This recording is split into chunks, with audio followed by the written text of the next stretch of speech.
De collectie bestaat uit 60 films, projectoren en een plakboek. Johan en zijn vrouw Sits waren in de jaren 60 fanatieke doekers en pioniers op het merk van onderwaterfilms.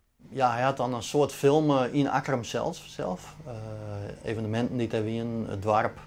Maar ik vakanties die zien en omdat het fanatieke doekers waren, hij en zijn vrouw, en ze een soort de Zuid-Franse en Spaanse kust gingen, hadden ze op een bepaald moment ik daar filmopnames maken.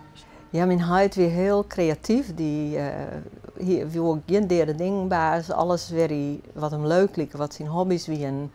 Dat daar weer hij met waande. En hij was altijd heel erg bezig. Hij kon net stilzitten. Hij had op een gegeven moment bij zijn doeken gegaan. Toen had hij zelf bedacht dat hij dit filmpje voor onder water. Had hij zelf een camera maken. De mooiste film die ze maken hebben in Zuid-Europa, dat is de film Bouillabaisse. Dat is een onderwaterfilm, een doekersfilm. Serp monteerde dat vervolgens dus. En zijn vrouw die dan achteraan de voice-over, het commentaar bij de beelden. En zocht hem misschien de muziek bij uit dit weer. Hij kijkt ons aan met zijn gelige ogen. Verlegen voor zoveel belangstelling trekt de octopus zich terug in een spleet. Collecties die hier binnenkomen, die worden je bezoen.